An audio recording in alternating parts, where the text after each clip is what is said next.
Good morning प्यारे बच्चों। जैसा कि अपन ने पिछली क्लास में पढ़े थे, अपना टॉपिक था punctuation marks and capital letters. Punctuation marks कि ये जो कुछ मार्क्स होते हैं, उन मार्क्स को अपन कैसे कैसे काम में लेते हैं। तो अपन ने कल तक पढ़ लिया था क्वेश्चन मार्क का, कि क्वेश्चन मार्क का क्या महत्व होता है, इसको कब लगाया जाता है। आज पढ़ेंगे अपन एक्सक्लेमेशन मार्क। एक्सक्लेमेशन मार्क क्यों काम में लिया जाता है।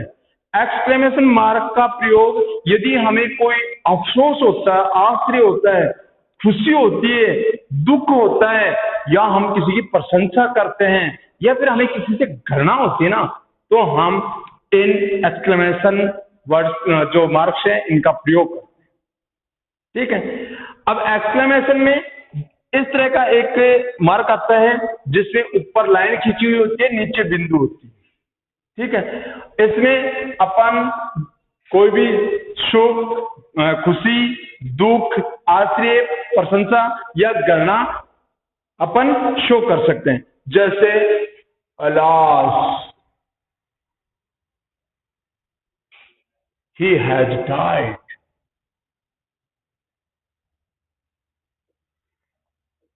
अलास, अरे बहुत बुरा हुआ।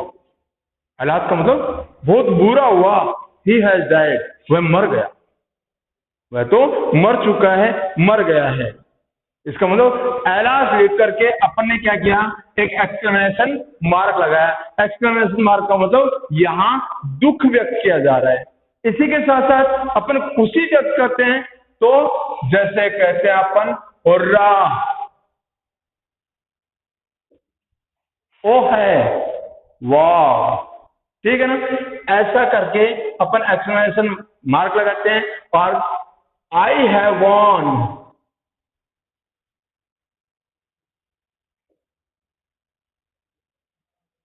और I have won the match, अरे वाह मैंने मैच जीत लिया है। तो यहाँ क्या है, यहाँ खुशी शो की गई, यहाँ खुशी दर्शाई गई। तो इस प्रकार से अपन जहां कहीं भी दुख, खुशी, प्रशंसा या आश्चर्य या किसी से नफरत अगर अपन शो करते हैं, तो वहां ऑटोमेटिकली एक्सक्लेमेशन मार्क लगाया जाता है। एक्सक्लेमेशन मार्क में इस टाइप का निशान होता है, इस टाइप का चिन्ह होता है।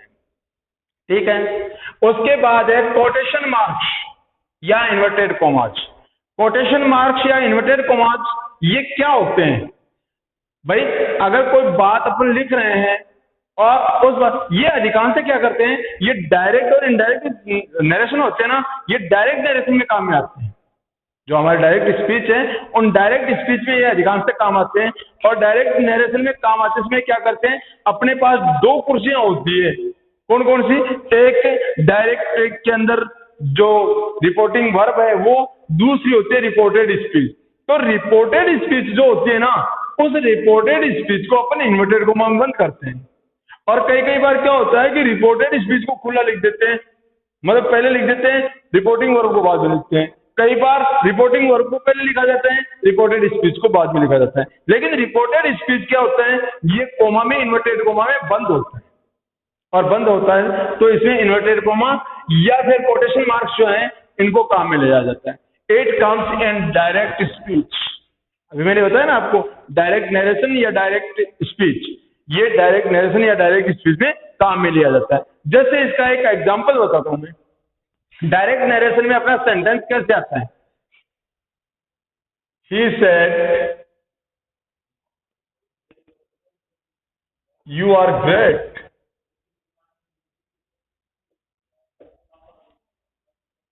He said you are great. यहां क्या आ गया, इन्वर्टेड कोमा आ गया। ठीक है।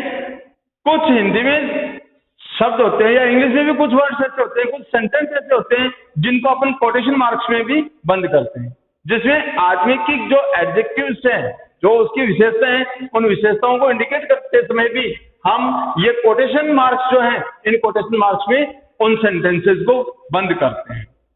ठीक है। इसके साथ साथ है एपोस्ट्रोफ। अब ये एपोस्ट्रोफ क्या होता है। एपोस्ट्रोफ एक इस प्रकार का निशान होता है, इस प्रकार का मार्क होता है। और ये कहाँ लगता है? यदि कोई नाम लिखा जाता है तो नाम के ऊपर लिखा जाता है। जैसे इट इंडिकेट्स द पोजेशन, यह एक आदमी का स्वामित्व जो है उसके बारे में संकेत करता है कि ये उसका है। तो उस आदमी के स्वामित्व के बारे में ये मार्क जो है ये इंडिकेशन देता है। जैसे this is Ram's book, this is Ram's book, ये एपोस्ट्रोफ आ गया, एपोस्ट्रोफ यहां आ गया तो इसका तात्पर्य होता है का, की, के। अब तक हम पढ़ रहे थे, अपन ने पढ़ा है जैसे प्रेजेंट सिंपल टेंस है, प्रेजेंट सिंपल के अफर्मेटिव सेंटेंसेस होते हैं उनमें एस और एस क्या लगता है? हेल्पिंग और वर्ब भी है। लेकिन यहाँ एस क्या लग रहा है? ये एपोस्ट्रोफ लगाते ही ये इसका क्या भावार्थ हो गया कि इसका भावार्थ हो गया का, की, के। तो ये क्या है? इस बुक के ऊपर, इस पुस्तक के ऊपर राम का क्या है? स्वामित्व है, अधिकार है। तो पुस्तक किसकी है? राम की है, और राम की है तो हमने एपोस्ट्रोफ एस लगा करके इंडिकेशन दे दिया कि ये पुस्तक राम की है। ठीक है, तो ये किसी वस्तु के ऊपर किसी व्यक्ति का अगर स्वामित्व है तो उसके बारे में भी इसको काम में लिया जाता है। कई बार क्या होता है, जो कॉन्ट्रैक्टेड फॉर्म्स होती है, कॉन्ट्रैक्टेड फॉर्म्स का मतलब होता है जैसे डोंट। अब इसको अपन वैसे तो लिखते हैं डू नॉट, लेकिन कॉन्ट्रैक्टेड फॉर्म में क्या करते हैं हम, अपन इसको डोंट। इसी तरह से शैलंट, जैसे इसकी फुल फॉर्म होती है शैल नॉट, और इसको कॉन्ट्रैक्टेड फॉर्म में शैलेंट, वुडंट, हेडंट, ये इस प्रकार से अपन इनको लिखते हैं।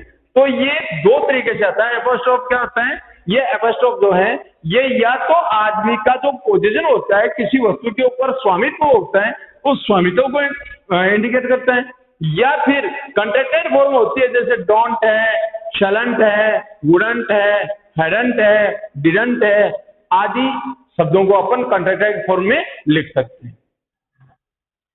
उसके बाद है हाइपन। हाइपन एक छोटा सा निशान होता है दो शब्दों के बीच में, ऐसे जैसे कि ये इंडिकेशन दे रखा है इस प्रकार से, ये दो शब्दों के बीच में एक छोटी सी लाइन होती है। अब ये क्या करता है, ये जैसे 35, अब 35 का मतलब क्या होता है? 35, 35 यानी 35। ये 35 नहीं है, ये नॉट 35, ये 35 नहीं है, ये 3-5 हो गया या 30-5 हो गया, ठीक है ना? 30-5। तो यहां क्या है, ये यहां इंडिकेशन दे दिया, इसका मतलब इसके अंदर हाइपन कुछ अलग इंडिकेशन दे रहा है, अलग बता रहा है। इसी तरह से इसको अपन जो कार्डिनल नंबर्स हैं, कार्डिनल नंबर्स के लिए भी अपन काम में लेते हैं, जैसे 1/4, 1/3, आधा, ठीक है, जैसे 1/3, 1/3, 3/4, 3/4, ठीक है। इस प्रकार से भी अपन इनको काम में लेते हैं।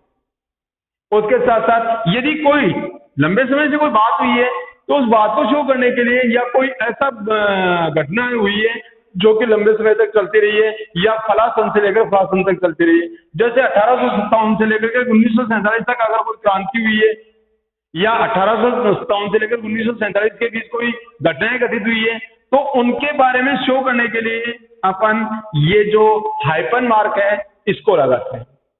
इसके साथ साथ कुछ कंपाउंड वर्ड्स होते हैं, सम्मिलित वर्ड्स होते हैं, कंपाउंड वर्ड्स होते हैं, उन कंपाउंड वर्ड्स में भी अपन हाइपन मार्क को काम में लेते हैं। जैसे मदर इन लॉ, ठीक है, दोनों के बीच में मदर इन लॉ, तीनों के बीच में 2 बार हाइपन लगा हुआ है, हाइपन मार्क लगा हुआ है, तो इसका मतलब हो गया mother in law, brother in law, father in law, ठीक है। इस प्रकार से इनको अपन काम में लेते हैं। अब है अगला टॉपिक है अपना यूज ऑफ कैपिटल लेटर्स। अब अपन अंग्रेजी पढ़ रहे हैं, अंग्रेजी पढ़ते हैं, लिखते हैं, लेकिन हमें ये पता नहीं होता है कि अंग्रेजी को लिखा कैसे जाता है। अपन क्या करते हैं, जैसे अपन ने किसी सेंटेंस को शुरू कर दिया, पहला लेटर लिख दिया इट, इज, माई, और फिर लिख दिया book, but, Rajiv wants it, ऐसे अपन ने लिख दिया। अब अपन ये पता नहीं कर रहे हैं कि इसमें कैपिटल लेटर कहाँ आना चाहिए। ठीक है, तो ये कैपिटल लेटर के लिए सूटेबल जगह होती है कि कैपिटल लेटर कहाँ कहाँ आता है। अब कैपिटल लेटर के बारे में बात करते हैं कि इसको कहाँ कहाँ आना चाहिए। सबसे पहले in the starting of the sentence. अपन ने सेंटेंस कहां से शुरू किया, यहां से शुरू किया, तो यहां वाक्य की शुरुआत में ही पहला लेटर जो होता है वो कैपिटल होता है। यहां अपन ने कौन सा लिखा, शॉर्ट, तो यहां लिखेंगे अपन क्या, इट।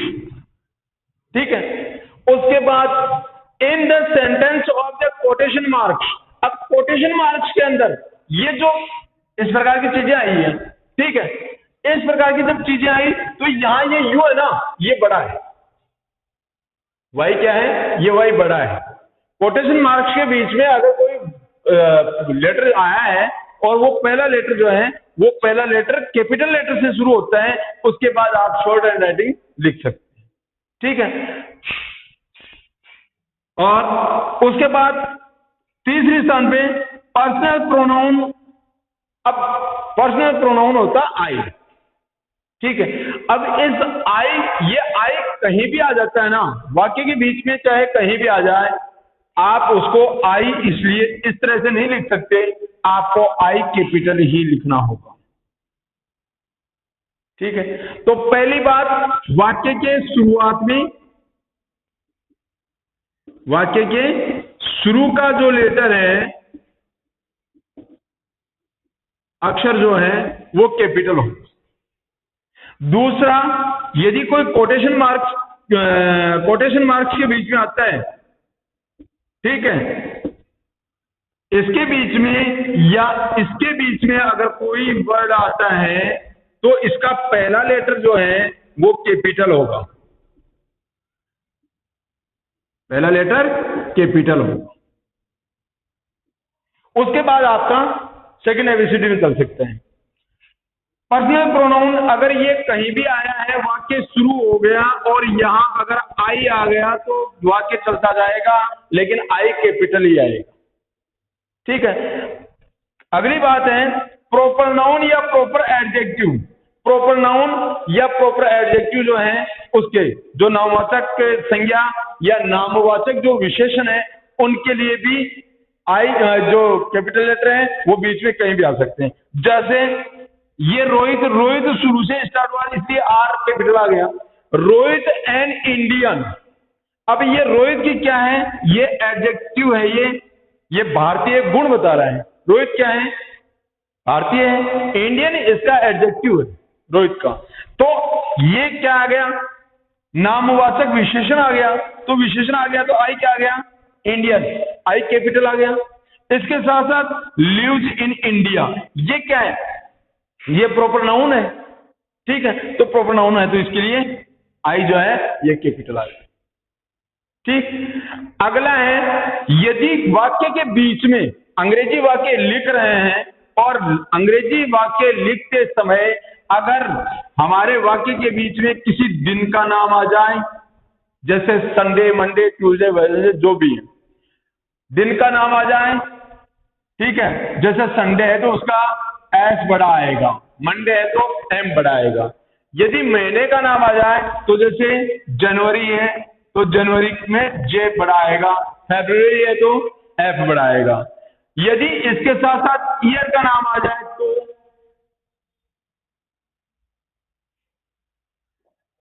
वैसे तो अपन इस रूप में लिखते हैं, लेकिन नाम आ जाए तो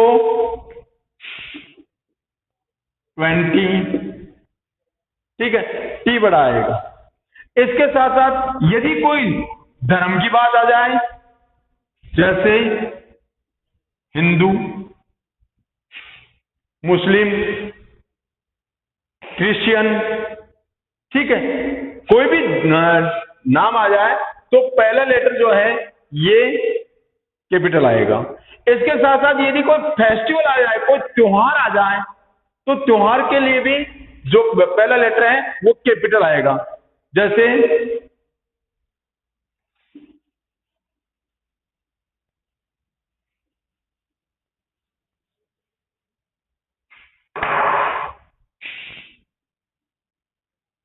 दीपावली, ठीक है, होली, इस प्रकार से यदि कोई नाम आ जाए, किसका, कोई फेस्टिवल का नाम आ जाए या विशेष दिन का नाम आ जाए, तो उनका भी पहला लेटर कैपिटल होगा। उसके बाद है पॉलिटिकल पार्ट्स, राजनीतिक जो भाग है, राजनीतिक तंत्र हैं उनका, जैसे the Bharatiya Janata party, the Indian Congress, ठीक है। तो इनमें भारतीय जनता पार्टी, राजनीतिक दल है इंडियन कांग्रेस। इसके साथ साथ यदि कोई रोड, जैसे मान लो आपको रेफरेंस देना है, एड्रेस देना है, यदि कोई रोड का एड्रेस है, किसी गली का एड्रेस है या कॉलोनी का एड्रेस है, तो उसके नाम का पहला लेटर भी जो है वो कैपिटल लेटर में आएगा। जैसे टोंक रोड, ठीक है, शिव कॉलोनी आदि, ठीक है ना। इसके साथ साथ यदि कोई टाइटल है, पदवी किसी को दी हुई है, किसी को पदवी दी हुई है, अब पदवी कैसे देते हैं, जैसे सुभाष चंद्र बोस थे, उनको कौन सी पदवी दी गई थी, नेताजी की, तो यहां पदवी है उनकी नेताजी, इनमें एन जो है ये बड़ा आया, नेताजी सुभाष चंद्र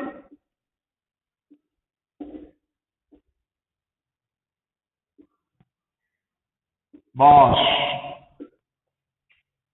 ठीक है। तो इनको नेताजी की पदवी दी गई थी, तो किसी को अगर पदवी दी गई है तो उसका पहला लेटर क्या आएगा, कैपिटल आएगा।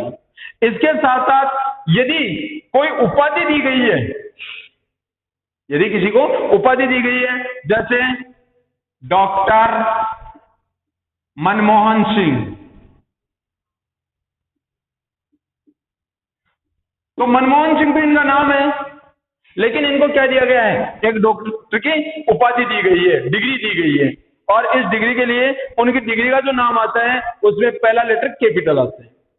इसी तरह से यदि किसी का कोई पद है, डिजाइनेशन है, तो पदनाम से पहले, पदनाम का भी पहला लेटर जो है वो बड़ा आता है, कैपिटल लेटर आता है। जैसे the principal, the prime minister, the lecturer,